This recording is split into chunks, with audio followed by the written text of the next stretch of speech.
E aí, Gui, obviamente, né? Eu acho que assim, o teu papel hoje aqui é muito importante, por quê? Na minha visão, eu acho que não é só na minha, né? A gente tá vivendo alguns tempos, eu diria, de uma certa efervescência no que diz respeito a relacionamentos. Tá? Então, por que eu digo isso, né?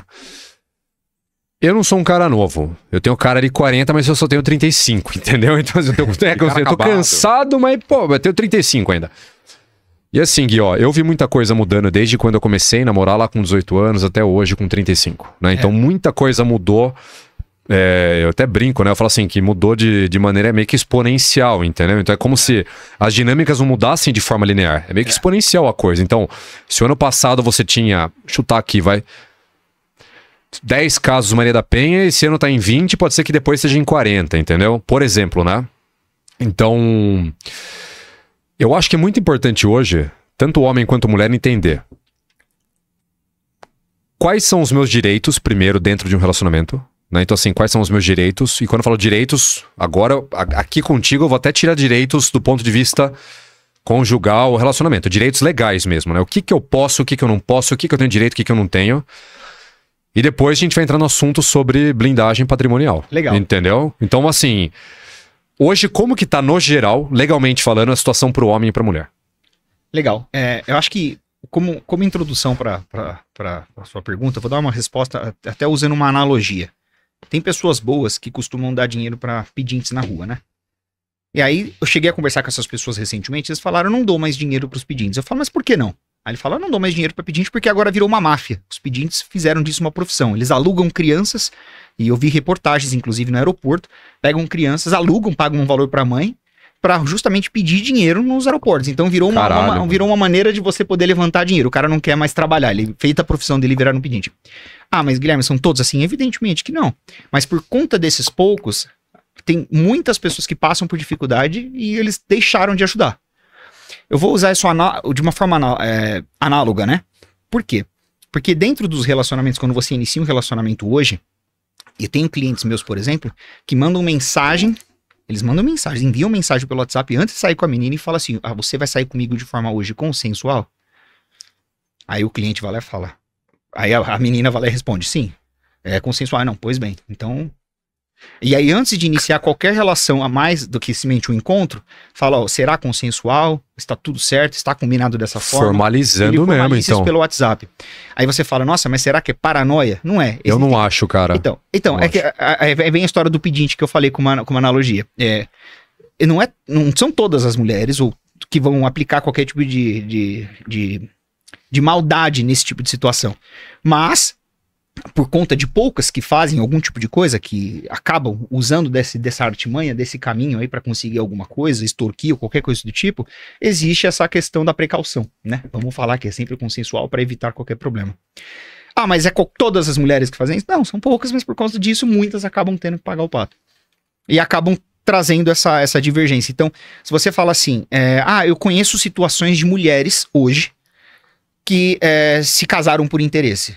Bom, se você conhece, eu conheço, beleza. Homens casaram por interesse? Também.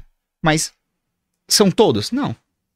Só que por conta dessa minoria, temos que fazer contratos e regulamentação, acordos, para que você evite com que isso aconteça. Para que seja algo que não seja somente por interesse, seja algo realmente de coração, né?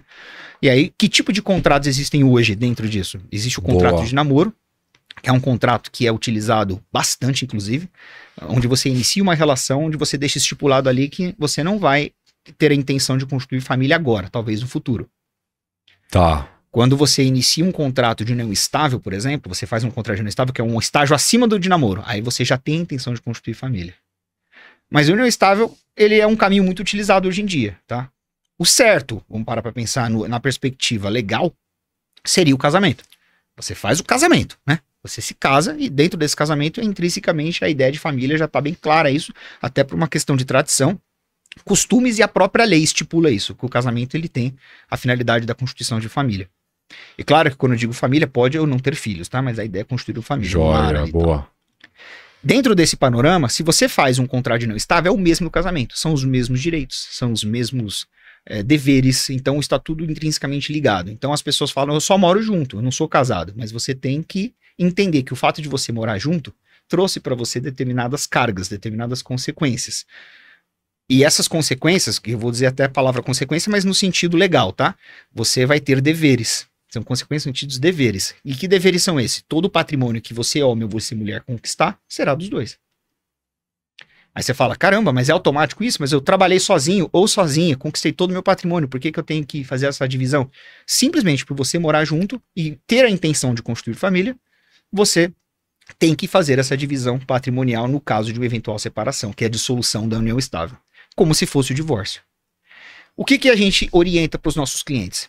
Ah, Guilherme, eu quero morar junto com ela, eu tô apaixonado, ou ele, né? Eu quero morar junto com ele, eu tô apaixonado, e eu não sei como é que eu faço para me proteger em relação ao patrimônio, minha empresa tá girando, eu quero poder proteger meu patrimônio, quero saber de uma forma onde eu fique protegido. Qual que é o caminho? Primeiro você tem que fazer um contrato de união estável e escolher um regime de separação de bens. Só você estipula lá, com regime de separação de bens, você faz uma união estável, reconhece isso em cartório, inclusive, e você estipula que a separação de bens, ou seja, o que você conquistar e ela conquistar, não vai se comunicar durante essa relação, a não ser que os dois comprem juntos, né? Você comprar um apartamento junto com ela, vão ser dos dois. E dentro desse regime, você ainda pode colocar em porcentagens desproporcionais, né? 20% para ele e 80% para ela, por exemplo. Ou o contrário. Então você consegue estipular isso daí porque você fez a separação de bens. Então, é uma Isso na separação de bens, então. Isso na separação de bens. Mas você tem que colocar esse contrato antes. Você não pode esperar para fazer esse contrato depois. Tá. Aí você fala, tá, mas se eu fizer depois e colocar que a união estável começou lá atrás. Existe um entendimento hoje que está sendo discutido no STJ. Como se fosse um retroativo, por exemplo? Eles estão discutindo agora, é um entendimento que quando eu falo STJ, jurisprudência, é que são decisões que estão levando a uma tendência de mudar. E tá levando a um caminho aonde você pode fazer agora. Tá morando junto há 4 anos, você faz união estável com separação de bens agora e coloca com a data retroativa. Quando leva isso pro judiciário, tem casos que estão revertendo esse tipo de situação. Então você tem que valer daqui para frente. Então, por estar nessa confusão, o ideal é, antes de morar junto, faz um documento, se a intenção sua for proteger o patrimônio. Por que eu digo isso? Porque por uma questão legal, né? Se você falar assim em questão, por exemplo, moral ou qualquer coisa do tipo, vai de cada um e vai do relacionamento do casal. O casal pode combinar, falar, olha, eu quero construir uma vida com você e tudo que eu conquistar será seu. Será nosso, vamos dizer assim. Então você casa, você faz a união estável com o regime normal, que é o regime do casamento padrão hoje, que é o regime de comunhão parcial de bens, que é daqui para frente. Daqui para frente, tudo que a gente conquistar será dividido. Existe um terceiro regime, que é o regime de união universal. Esse regime, ele inclui inclusive o seu passado. Que esse é que acho que o Thiago Nigro fez com a Maíra Card, né? Então, quando você traz esse regime para a relação, para esse relacionamento da união estável, ou no casamento, tá? Isso se aplica para os dois regimes, tanto os regimes se aplicam tanto para a união estável quanto para o casamento. Se você escolhe o universal, você está ciente que o que você conquistou lá atrás vai ser partilhado no fim desse relacionamento, independentemente de qualquer coisa. É um documento assinado, é um contrato, é uma livre escolha. Você escolheu por fazer daquela maneira e vai ter que seguir esse caminho, não tem para onde correr. Perfeito.